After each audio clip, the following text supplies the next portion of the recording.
Hello दोस्तों, आप सबका स्वागत है। आज हम देखने वाले हैं साइंस का एक महत्वपूर्ण टॉपिक तत्व एवं अभिक्रियाएं। तो शुरू करते हैं। अम्ल की धातु के साथ अभिक्रिया करने पर सामान्यतः कौन सी गैस मुक्त होती है? अम्ल की धातु के साथ अभिक्रिया करने पर सामान्यतः कौन सी गैस मुक्त होती है? H2, CO, CO2, NO2।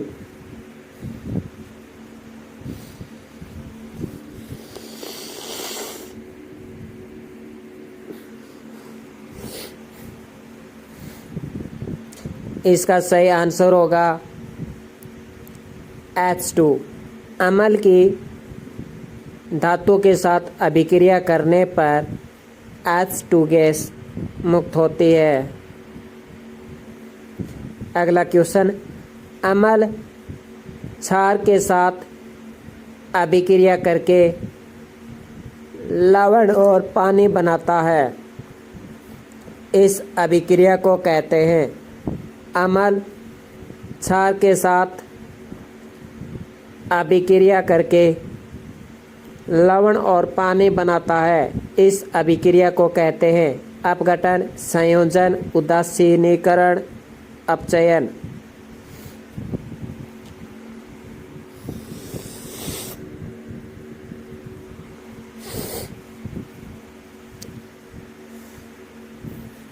इसका उत्तर होगा उदासीनीकरण। अम्ल क्षार के साथ अभिक्रिया करके लवण और पानी बनाता है। इस अभिक्रिया को उदासीनीकरण कहते हैं। अगला क्वेश्चन, निम्न में से कौन सा एक परबल एसिड है? निम्न में से कौन सा एक परबल एसिड है? HNO2, H3PO4, HBr, HNO3।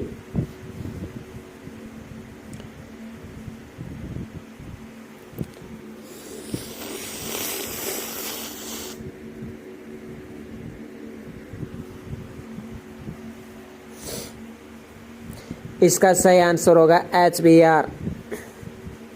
अगला क्वेश्चन, निम्न में से कौन से तत्व मानक दाब एवं कमरे के तापमान पर तरल होते हैं अर्थात द्रव होते हैं?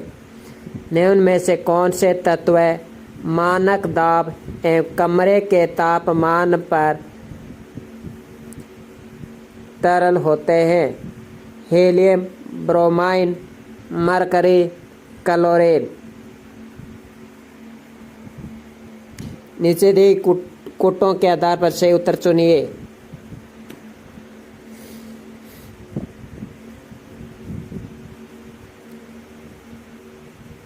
तो कौन से तत्व मानक दाब एवं कमरे के तापमान पर तरल होते हैं? इसका आंसर हो जाएगा ब्रोमाइन और मरकरी। ब्रोमाइन और मरकरी 2 और 3। एक ही प्रकार का परमाणु किस में होता है? ऑप्शन ए तत्व, यौगिक, मिश्रण, कोई नहीं। एक ही प्रकार का परमाणु किस में होता है?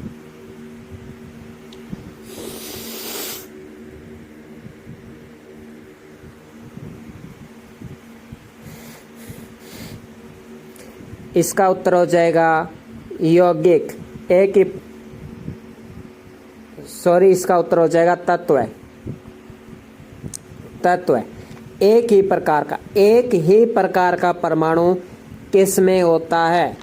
तो एक ही प्रकार का परमाणु तत्व में होता है। 2 या 2 से अधिक तत्वों के निश्चित अनुपात में 2 या 2 से अधिक तत्वों के निश्चित अनुपात में रासायनिक संयोग से बने पदार्थ को कहते हैं। तो सबको पता, मिश्रण, तत्व, यौगिक, ठोस, ये तो सबको पता है। इसका उत्तर हो जाएगा यौगिक। पदार्थ की चौथी अवस्था क्या है? ठोस, द्रव, प्लाज्मा, गैस। पदार्थ की चौथी अवस्था क्या है? तो आप सबको पता है प्लाज्मा। अगला क्वेश्चन, कोयला है तत्व, यौगिक, मिश्रण या इनमें से कोई नहीं?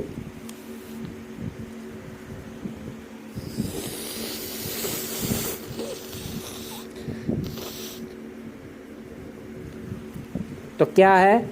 मिश्रण है कोयला। निम्नलिखित में से कौन न तत्व है और ना ही यौगिक है?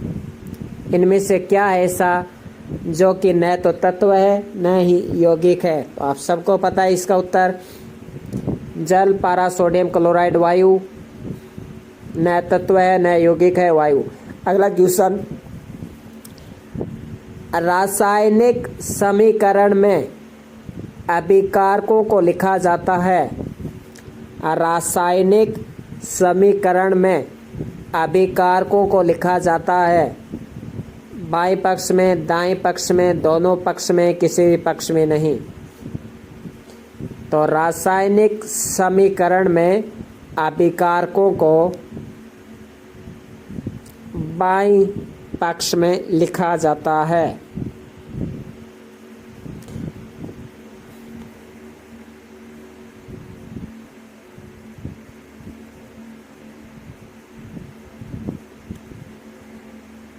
एक ही प्रकार का परमाणु किस में होता है? तत्व में।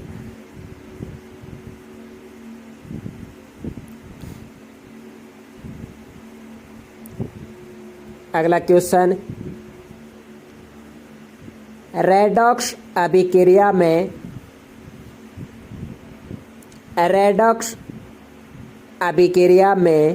कौन सी क्रिया एक ही समय पर एक साथ होती है? रेडॉक्स अभिक्रिया में कौन सी क्रिया एक ही समय पर एक साथ होती है? ऑक्सीकरण क्रिया, अपचन क्रिया, उपरोक्त दोनों या इनमें से कोई नहीं?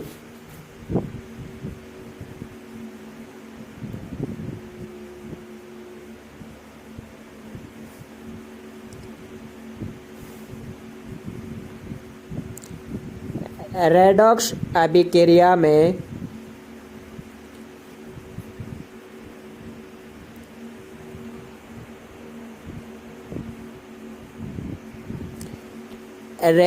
अभिक्रिया में कौन सी क्रिया एक ही समय पर एक साथ होती है? ऑक्सीकरण क्रिया, अपचन क्रिया, उपरोक्त दोनों।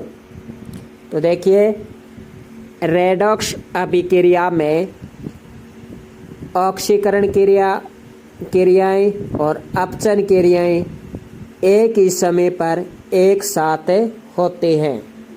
ये दोनों होगा। लोहे पर जंग लगना किसका उदाहरण है? ऑक्सीकरण, अवकरण, बहुलीकरण, जस्तीकरण।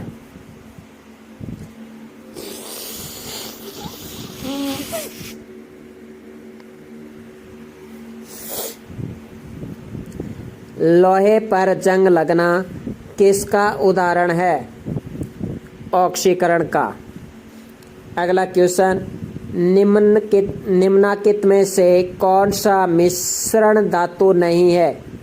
तो मिश्रण धातु नहीं है पीतल, कांसा, पारा, जर्मन सिल्वर।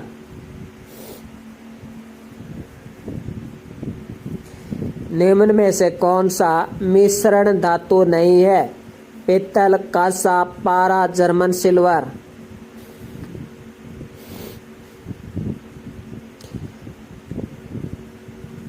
तो इसका उत्तर हो जाएगा पारा। मिश्रण धातु नहीं है।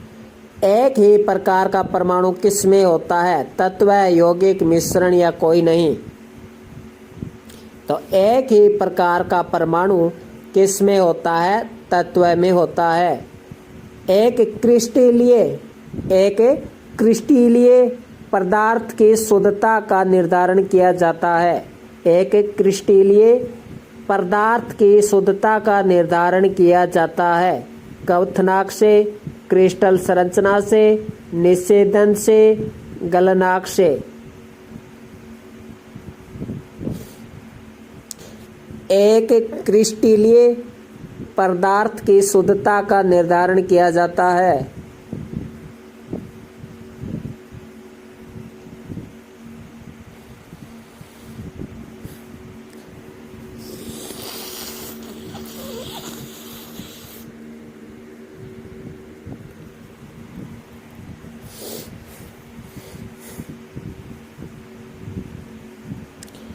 इसका उत्तर हो जाएगा क्वथनांक से।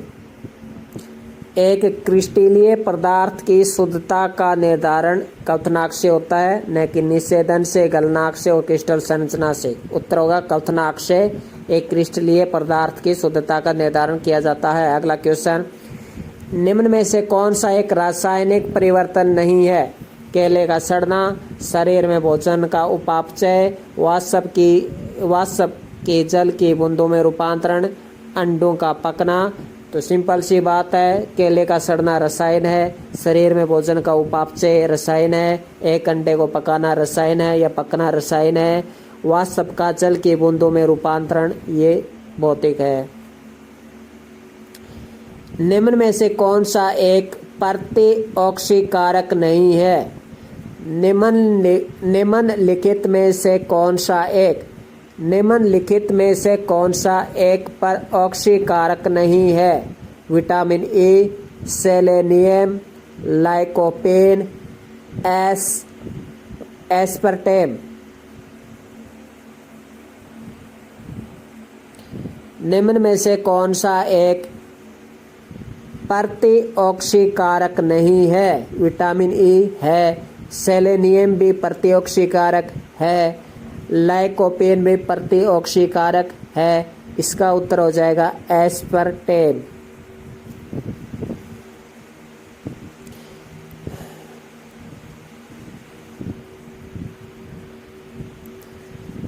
मोमबत्ती जलने के दौरान किस प्रकार का परिवर्तन होता है? तो मोमबत्ती जलने के दौरान भौतिक और रासायनिक परिवर्तन होता है। जब किसी गैस को स्थिर दाब पर गर्म किया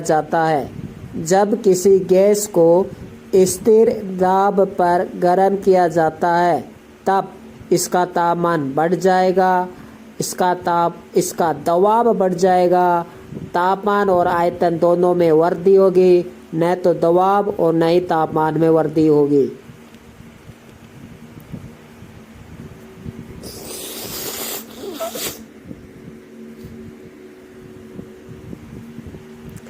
जब किसी गैस को स्थिर दाब पर गर्म किया जाता है, तब इसका तापमान भी बढ़ेगा और इसका आयतन भी बढ़ेगा, दोनों में वृद्धि होगी। निम्न में से कौन एक विषमांगी मिश्रण है? निम्न में से कौन एक विषमांगी मिश्रण है?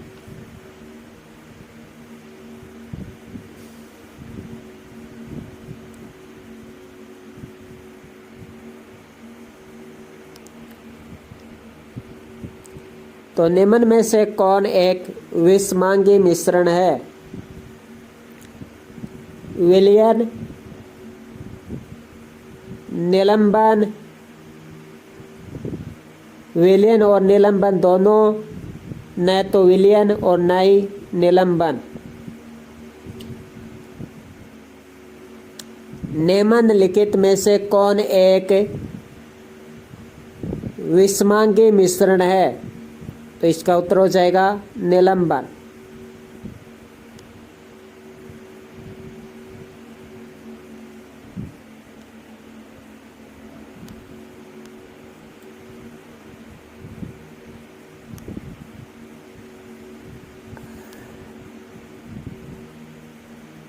अगला क्वेश्चन, निम्न में से कौन सा रासायनिक परिवर्तन नहीं है? तो फलों का पकना रासायनिक है, दूध का फटना रासायनिक है, भोजन का पाचन रासायनिक है, लेकिन पानी का जमना रासायनिक परिवर्तन नहीं है। प्रकाश संश्लेषण के दौरान CO2 का कार्बोहाइड्रेट में परिवर्तन किस प्रकार की अभिक्रिया है? प्रकाश संश्लेषण के दौरान CO2 का कार्बोहाइड्रेट में परिवर्तन किस प्रकार की अभिक्रिया है? यानी प्रकाश संश्लेषण के दौरान CO2 है वो कार्बोहाइड्रेट में परिवर्तित हो जाती है। तो ये किस प्रकार का अभिक्रिया है? अपचयन, ऑक्सीकरण, जल अपघटनी, विस्थापन।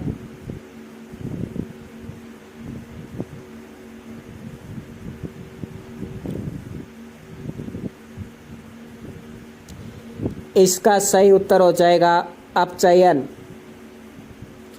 प्रकाश संश्लेषण के दौरान CO2 का कार्बोहाइड्रेट में परिवर्तन किस प्रकार की अभिक्रिया है? अपचयन।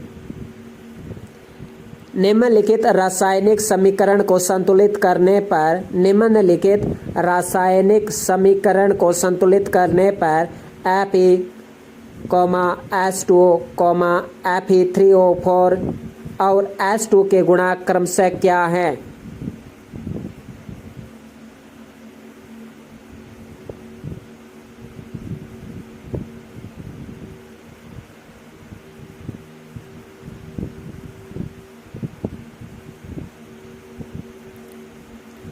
निम्नलिखित रासायनिक समीकरण को संतुलित करने पर, तो इनका क्रम बताना है।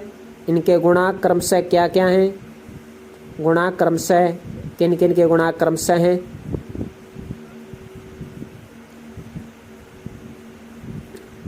तो सबसे पहले आएगा Fe3O4, फिर H2, फिर Fe और लास्ट में H2O। 3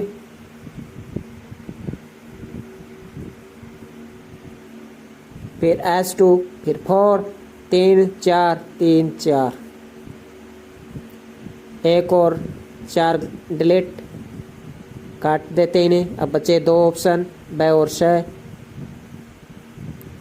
इसके बाद Fe लास्ट में H2 हो। 3 4 1 4।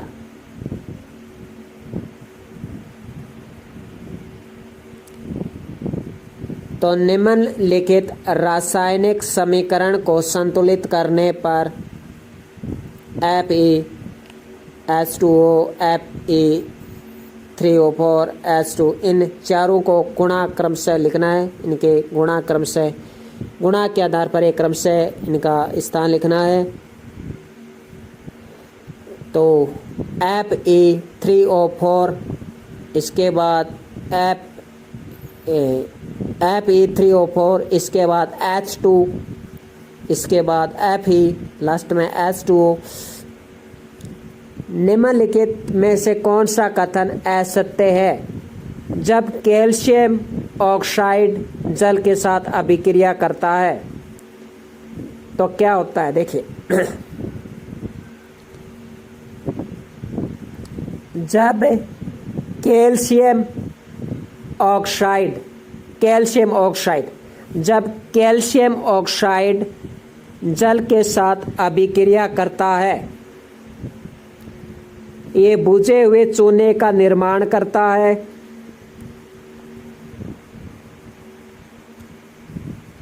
आपको बताना है असत्य कथन कौन सा है। निम्नलिखित में से कौन सा कथन असत्य है? जब कैल्शियम ऑक्साइड जल के साथ अभिक्रिया करता है तब क्या क्या होता है और क्या नहीं होता? ये बुझे हुए चूने का निर्माण करता है। इसमें अधिक मात्रा में ऊष्मा उत्पन्न होती है। यह एक वियोजन अभिक्रिया का उदाहरण है। संतुलित रासायनिक समीकरण में कैल्शियम ऑक्साइड जल और प्राप्त उत्पाद में गुणांक हैं। तो इसका आंसर क्या होगा?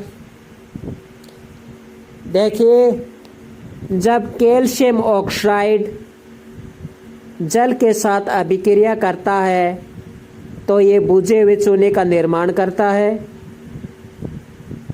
जब कैल्शियम ऑक्साइड जल के साथ अभिक्रिया करता है तब इसमें अधिक मात्रा में ऊष्मा उत्पन्न होती है। जब कैल्शियम ऑक्साइड जल के साथ अभिक्रिया करता है तो संतुलित रासायनिक समीकरण में कैल्शियम ऑक्साइड जल और प्राप्त उत्पाद में गुणांक होते हैं, लेकिन ऑप्शन है ये गलत हो जाएगा। यह एक वियोजन अभिक्रिया का उदाहरण है, गलत नहीं। अगला देखिए, प्रोपेनॉन एक 3 कार्बन यौगिक है, ट्रिपल बॉन्ड है। प्रोपेनॉन एक 3 कार्बन यौगिक है जिसमें क्रियात्मक समूह है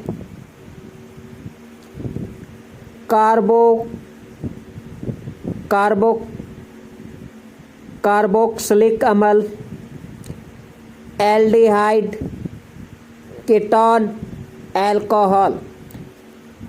प्रोपेनॉन एक 3 कार्बन यौगिक है जिसमें क्रियात्मक समूह है। प्रोपेनॉन क्या है? एक 3 कार्बन यौगिक है। फर्स्ट क्वेश्चन तो यही हो जाता है कि प्रोपेनॉन है एक 3 कार्बन यौगिक। प्रोपेनॉन एक 3 कार्बन यौगिक है जिसमें क्रियात्मक समूह है कार्बोक्सिलिक अम्ल, एल्डिहाइड, कीटोन, अल्कोहल।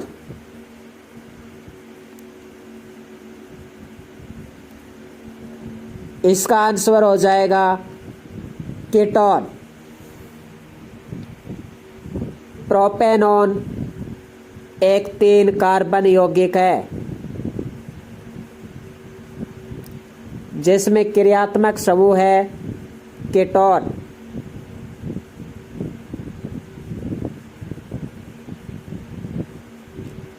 अगला क्वेश्चन, कार्बन के निम्नलिखित यौगिकों में से किसका गलनांक अधिकतम है? कार्बन के निम्नलिखित यौगिकों में से किसका गलनांक अधिकतम है? मीथेन, क्लोरोफॉर्म, इथेनॉल, एसिटिक अम्ल। कार्बन के निम्नलिखित यौगिकों में से किसका गलनांक अधिकतम है?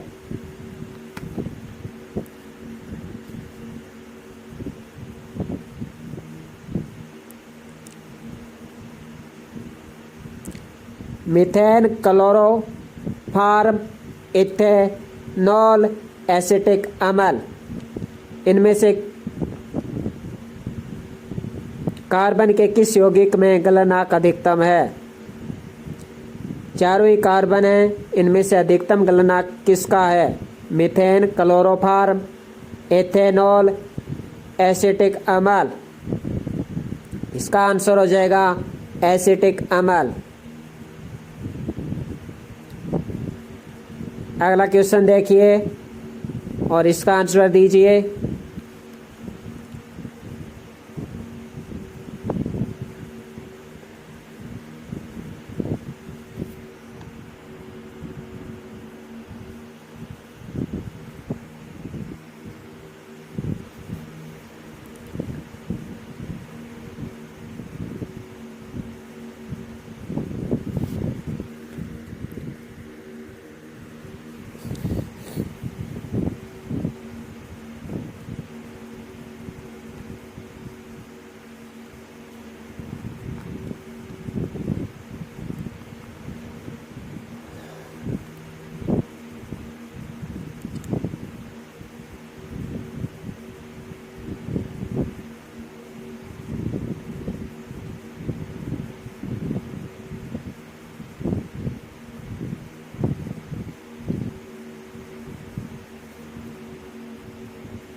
अगला क्वेश्चन देखिए, निम्नलिखित अभिक्रिया में बनने वाले लवण की पहचान कीजिए।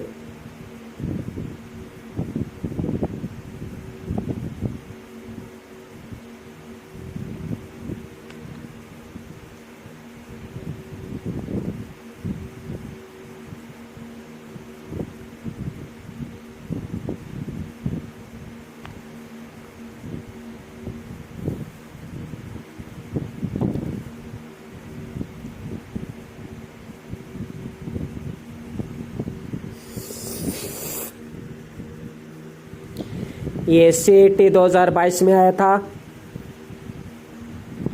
सॉरी, ये CET 2022 में जो नोटिफिकेशन जारी हुआ था, जो कि एग्ज़ाम हुआ था 7 जनवरी 2023 को, शिफ्ट 2 में आया वही क्वेश्चन है। CET 2023 में आया क्वेश्चन है ये।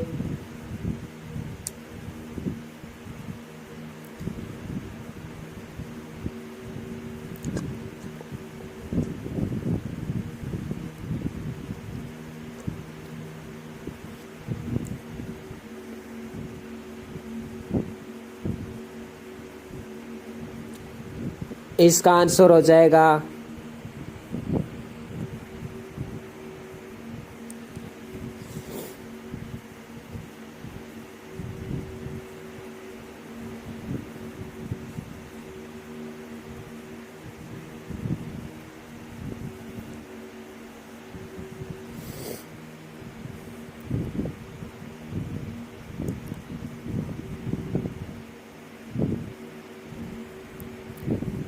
अगला क्वेश्चन, जिंक के साथ सोडियम हाइड्रोक्साइड की अभिक्रिया से क्या बनता है?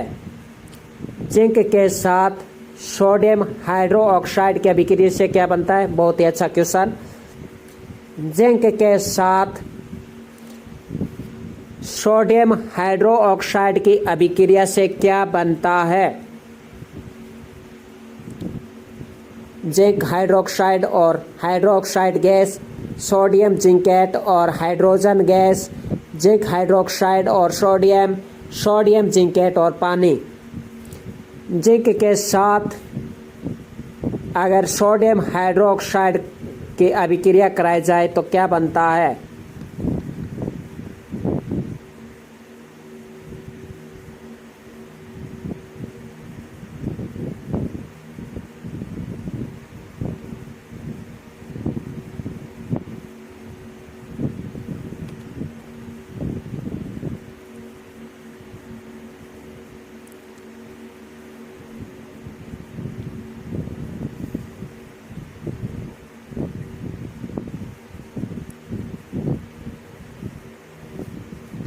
सोडियम जिंकेट और हाइड्रोजन गैस।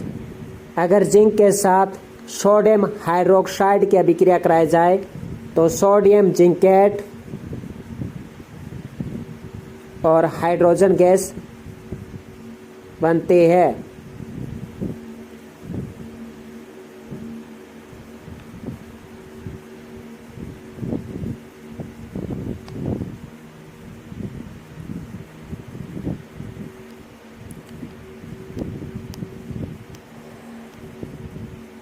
अगला क्वेश्चन भौतिक परिवर्तन का एक उदाहरण है। दूध से दही बनना रसायन, मोमबत्ती का जलना रसायन, चांदी के बर्तनों का काला पड़ना रसायन, चीनी का पानी में घुलना भौतिक।